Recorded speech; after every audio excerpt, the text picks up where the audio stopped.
Hello, Da here from Timeslip Softworks. Welcome to Vigilantes for, development video 29. In this video I'll cover the additions and improvements made to Vigilantes version 13, which is now available from Humble. In this update, 4 new maps have been added. 2 of these maps are slum alleyway maps. One of these is what you're looking at right now. There's also 1 storage park map and 1 urban playground map. This brings total maps up to 22, which is almost 50% of the 45 maps that will be in the final version. So roughly 5 more versions should bring us there in terms of maps. I'll just give you a quick look around this map. As you can see, it's not exactly the classiest in the neighbourhood, but it's kind of a nice atmosphere for the game.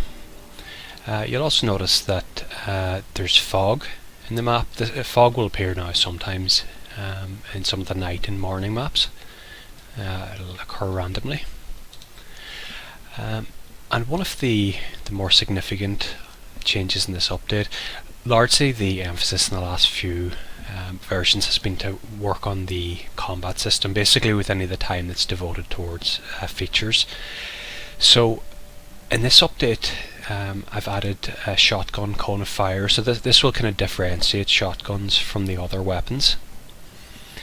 So when you switch to a shotgun type weapon, you'll notice that there's a new button here, so you can switch to shotgun fire mode, and this brings up a cone which will allow you to see which enemies are hit by a particular attack.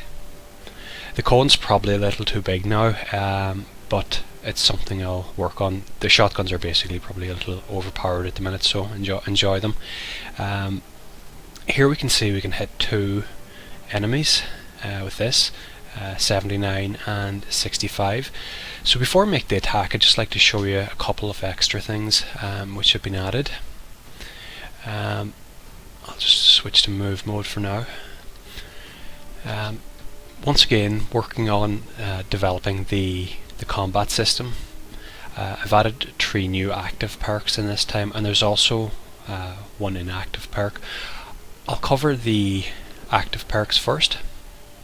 The first is controlled breathing, and this was suggested by Nomad. I had a similar perk which just offered a flat bonus for firearms chance to hit. I thought this was more tactically interesting because it gives you a 10% chance to hit in this round and minus 20% chance to hit in the next round.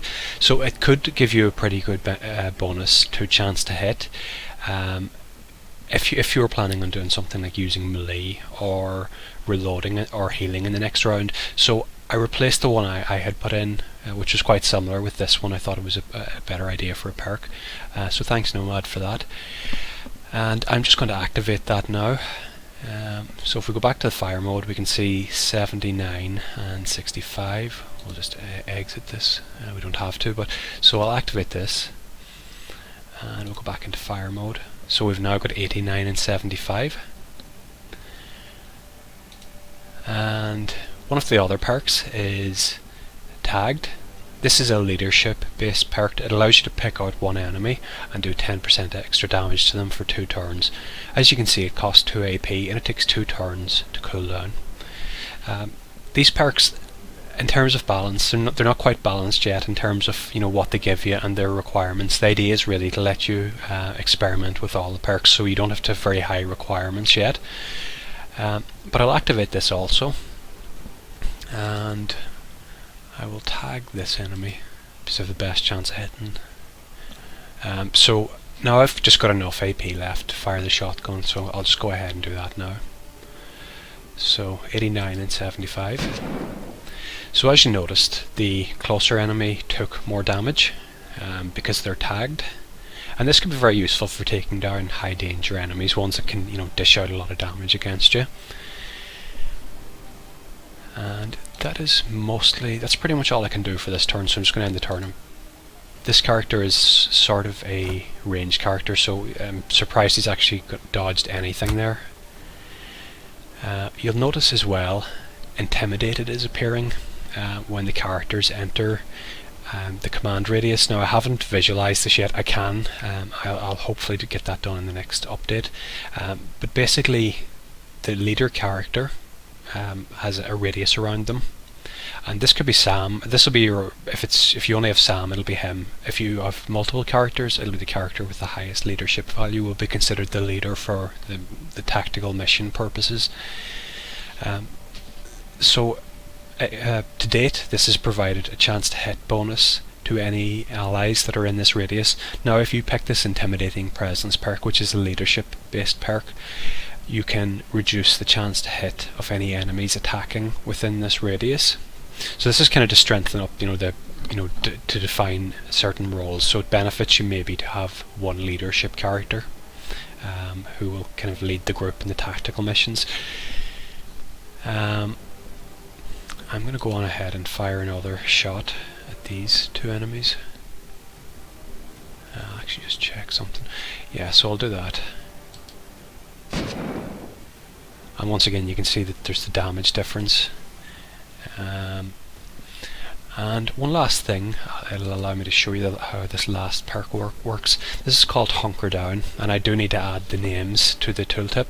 It basically reduces enemy chance to hit and explosive damage by 20% for one turn. So the character's melee value is very low, so it might give them a little edge in dodging these attacks.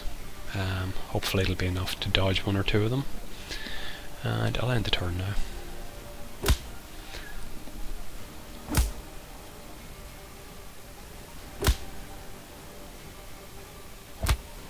No, it didn't do very much, but this character's melee value is extremely low. It's pretty much solely for ranged combat. So as you can see, he's only got like a 37 and 39. That's obviously a higher level enemy as he attacked twice. So that's more or less it for this update. I've also fixed a variety of bugs which have been brought up, and I've also tweaked little things like enemies now level up more quickly as time passes.